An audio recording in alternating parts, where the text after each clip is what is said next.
where we are has palm trees. Wild.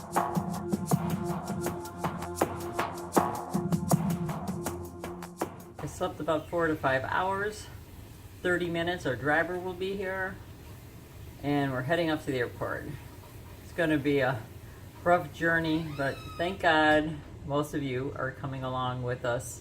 At least I hope so. If you've been watching, you know that we are not taking any check-in bags on this trip and just carry-ons. Everything is just about fitting. We have to kind of like maneuver things around, but it should get in there. And off to the airport we go. Oh, that's my plane. Ready to go. 10 more minutes. Off to JFK.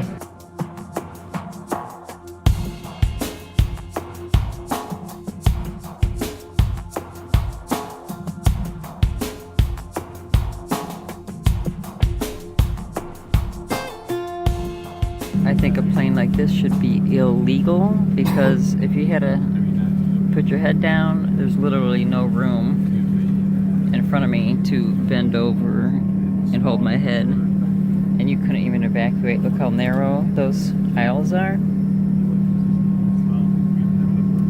This plane is 3 seats across total, smaller than a school bus. There's compliance with lighted and posted signs and crew member instructions.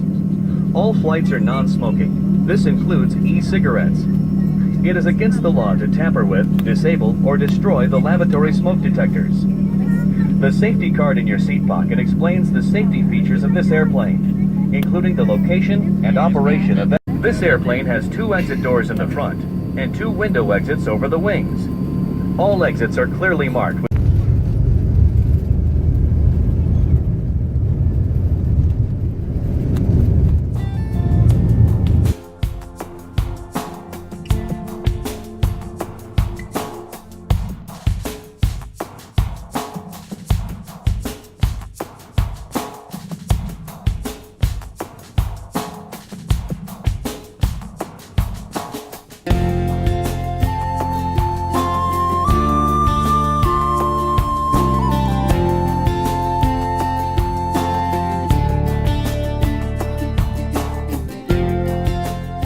Thank you for flying American Airlines, American Eagle, Seashore Land Ground. Landing in New York. Here. To prepare for landing, please close your tray table and put away personal items. Place your seat in the full upright position.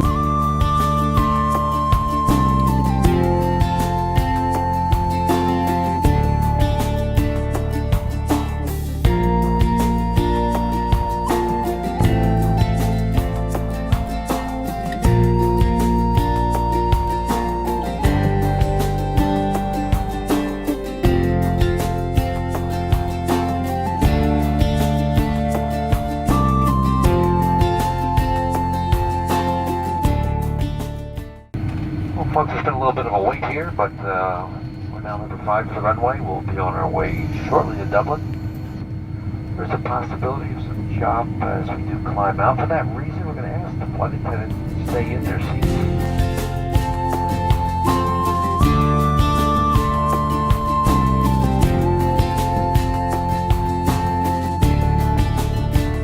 We made it across the pond, and where are we? We are in Dublin, Ireland. Who guessed? Dublin, Ireland. We got here, we took a taxi down to our Airbnb, and we fell asleep for 2-3 hours. Now we're just going for a walk, find some food, and go back to bed. If you come to Ireland, it's for its beauty, of course, but mostly for its people.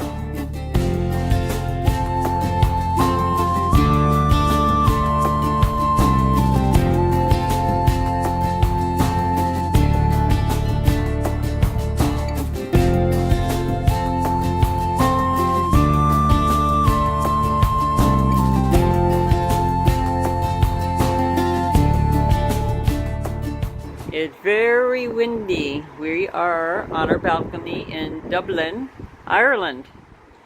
And that's the sea right over there. and sailboats. We're gonna go walking a little bit more, but I want to show you what we got, a little shopping haul.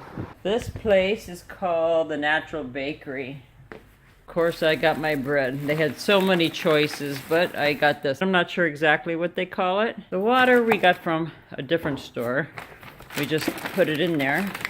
I noticed people have their own bags. Let's see what we have in here. This is a cream donut. That's for Rick. We couldn't pass this awesome bakery. Had everything.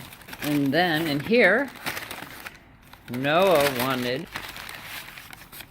this huge chocolate muffin. Look at that.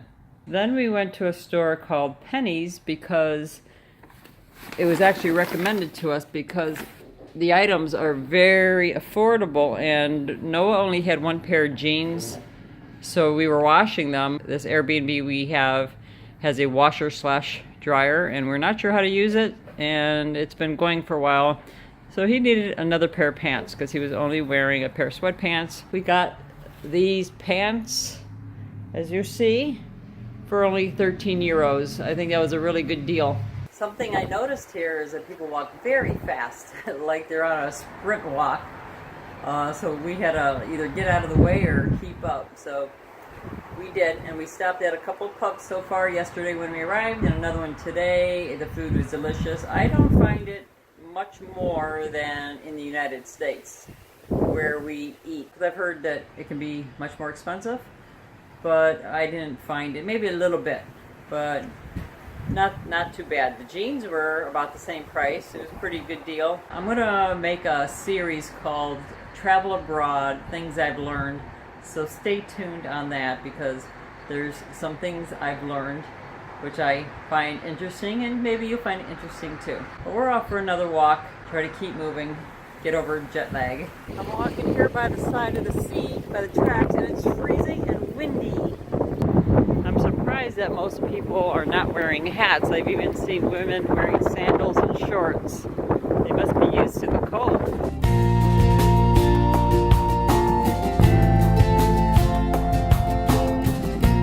That's the Airbnb that we're staying at. And it's literally across from the sea. How cool.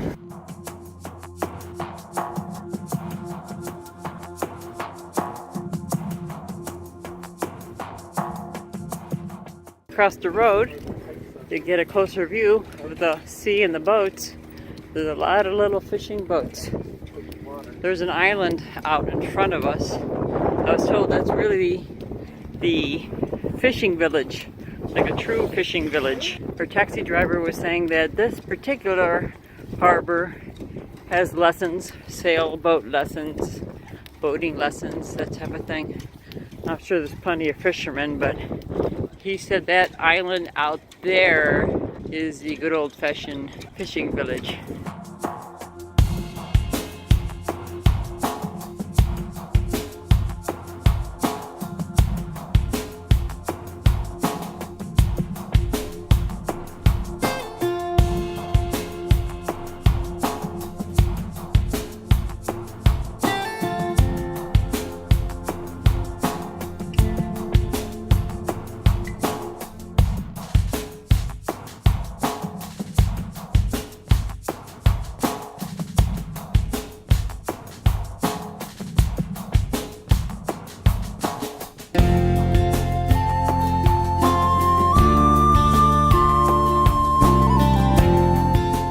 This is the power boat school that our taxi driver was telling us about.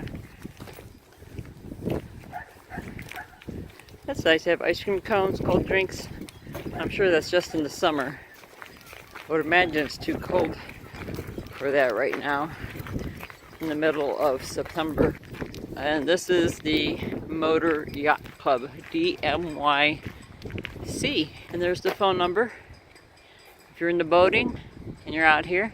I don't know where this takes us, but the kids and Rick were around the corner.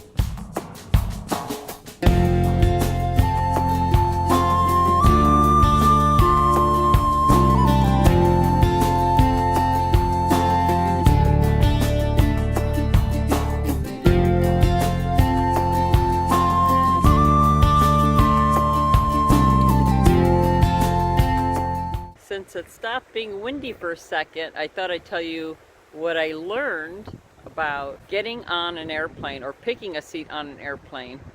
I thought I upgraded, well I did, I upgraded $50 per seat from JFK to Dublin so I'd have more room, but they put me in a seat that was one row in front of the emergency exit, and those seats don't recline at all, and you're like sitting upward like that. Now I know not to sit in that particular row, and I'm not sure if the emergency row seats go back down as well, so now I've learned my lesson. The other thing, well, I kind of knew could happen, it did happen, was that it got really cold in the cabin of the airplane. Thankfully, I had my coat because we're going to be on this side of the pond for a few months, so I wanted to make sure I had enough to keep me warm. As you see, I have my mother's crocheted hat. The other thing that I've learned regarding our carry-on is that they do fit the dimensions, and I had no problem. You know, I'm going to sit down here so the wind stops for 1 second. There's a lot of people running. That's a big thing here. Running, jogging. Everybody's pretty fit. Not everybody, but a lot of people. This is a wonderful town. This is a town that I would like to be near the water, where you walk downstairs. Right across the street is the DART train, or a bus you could pick up, and it'll take you right into downtown Dublin. We're on the outskirts. You can walk up the street and anything you need, it's there. There's restaurants, pubs, cafes, dollar store, a very affordable clothes store where I got Noah's jeans. So back to the luggage. We had the perfect sizes, but because the economy plane was literally like tiny, like a little tuna can, there was like 2 seats and then 1 seat. So we sat 2 and 2, but it was so tiny. The bins were so small, you could only put like a purse up there if you wanted to. So they actually took everybody's bags because it was such a tiny plane, nothing would fit. Willow's bag fit under her seat, and of course my purse fit under my seat. But Rick was able to put my roll-on under the seat. Barely, like he had to shove it in there, but his bag had to be checked in, but right there at the gate, and then when you came off they took it right off, so not a big deal. So they just put a tag, but they didn't put people's names on it, and I was a little concerned about that because when we did get off that plane, Rick's bag was half in and half out of this, like from outside to inside where you walk, and everybody else's bags were on this rack, and they were checking people's tags, and we just grabbed our bag and started walking away, and we're thinking, were we supposed to check with them? Like anybody could have taken Rick's bag and walked away. We just grabbed it and walked away. And then we turned around and we saw people waiting for the bag, but they didn't give us a ticket to match with our bag. So that was a slight concern. But see, there's pros and cons to everything. Rick's bag rolls like a dream. My bag rolls fine, rolls good. But I had my purse bag on top of that, so it's kind of heavy with my bad back. It's kind of hard to turn a little bit. Most people wouldn't have a problem, but it's because I have problems that it was harder for me. So Rick was easily able to move mine around, and I used his with the 4 wheels, the Samsonite. You've probably seen the product reviews that I did on it, so you have an idea what bags I'm talking about. Just go to the unboxing and review playlist and you can see the bags. The backpacks also fit under the seat in that tiny tin can of a plane. I tell you, that plane did not seem safe. I'm not afraid to fly. I'm afraid to be on the roads more than anything with all the car accidents, but I'm not afraid of flying. But this plane was old, and the aisles was maybe 15, 16. That's what it appeared to be. I have a picture of it. Very narrow, so if there was a fire, if you try to get off, I don't think people would be getting off. And the seat belts are really tight. If you're a big person, forget about it. I didn't even try using that bathroom in that one, but in the plane that we took, it was a 757 from New York to Dublin. That plane, of course, was bigger, and I had definitely no problem with our bags. All our bags fit in the cabin, no issues whatsoever. Oh, and back to the tiny economy where they took Rick's bag. There was no charge because they know that their plane is tiny. Bags were good. I think we made really good choices as far as bags go. But I might switch my bag over to Rick's, or maybe to keep it the same, but let him roll mine around because his was just easier in the airport to roll around, especially around corners. If going straight down the aisles in the airport, it was easy. My bags, I had them on top of each other. But getting around corners, Rick's was easier. Like down the rows in the airplane, they're really narrow, so his bag was able to go sideways. So you could roll it down with the 4 wheels sideways. My bag has 2 wheels, so you have to drag it this way, and it kept bumping into the side, so I had to almost lift it. Rick had to lift it because it was too heavy. I just realized there's some mountains behind us. I did not know. It was really foggy when we landed, and it's been raining off and on, so now I know why everybody carries an umbrella and raincoat. Coat is warm on the inside and it's like a raincoat on the outside. When I get back home, I'll see what the name brand is, but it fits perfectly and it's warm, and I could turn it inside out. It's you know, one of those coats you could turn inside out. So I'm glad I brought this, and of course I have layers on because I get cold easily. And I'm glad I left my shorts and bathing suit at home. I told the kids and Rick to leave theirs at home. They're like, oh, it'll be warm. I'm like, no, it won't be, and I was right. There's definitely a lot of wind and it's chilly. So now they got this extra stuff in their bag that they're carrying, which they didn't have to. Nobody listens to mother. Oh, and none of them can find their umbrella. So I have one umbrella. I know there's an umbrella somewhere, unless they left it out. They kept taking stuff out of their bag saying, oh, I don't need that. I don't need that. Listen to your mother. Well, I have my umbrella, and I told them, it's my umbrella. You go out and get your own umbrella. I warned them.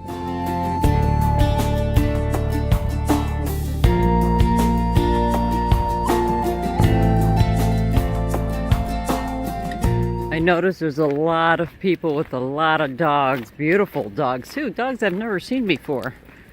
So maybe they're just different mixed breeds, or maybe I just have not been around enough dogs to know better. The only bad thing is we've almost stepped in a few dog puddles, but you know, that happens everywhere. When we first moved to Florida in Sarasota at our apartment, the very first night I walked outside and stepped into a big heap of poo. And I had to throw my shoes out. Shoes were old, and I wasn't willing to get my hands all the way up, elbows deep into poo. So I threw them out. Like I said, I think it happens everywhere. This is such a beautiful pier. Let me stop to take a picture. Make sure you follow us on Instagram. Both our Instagram, all our Instagram accounts actually are in the description box. All of our links, Facebook, Twitter, Amazon store link, Tumblr, Pinterest, you name it, it's down there. Make sure you do follow us on those other sites, because for some reason I can't post on YouTube. You can find me easily on Twitter, but I don't plan on leaving YouTube. It's just sometimes I might not be able to get a video up and you're wondering what's going on. Rick's posting pictures on Instagram, or if I am or the kids are, you know, we're all okay. As I said, people are very friendly here. We've only been in Dublin for 2 days, and actually we're in South Dublin. It's actually called something else. I'll have to write it out right here because I can't pronounce it. But it's a beautiful little town. I'm going to end the video now because it's getting dark and the camera will get granularly. But thanks for spending the afternoon in Dublin, Ireland with us. We love having you here. I want to say we are praying for all of you in Florida and anybody and everybody that has been affected by Hurricane Irma. It's horrible being here, worrying about my family and my friends down in Florida and the coast. Please be careful and update me, please. And under one of the videos I did on Hurricane Irma, just comment, let me know you're okay, let me know if you evacuated. Just keep me posted. We'll see you in the next video. Thanks for watching.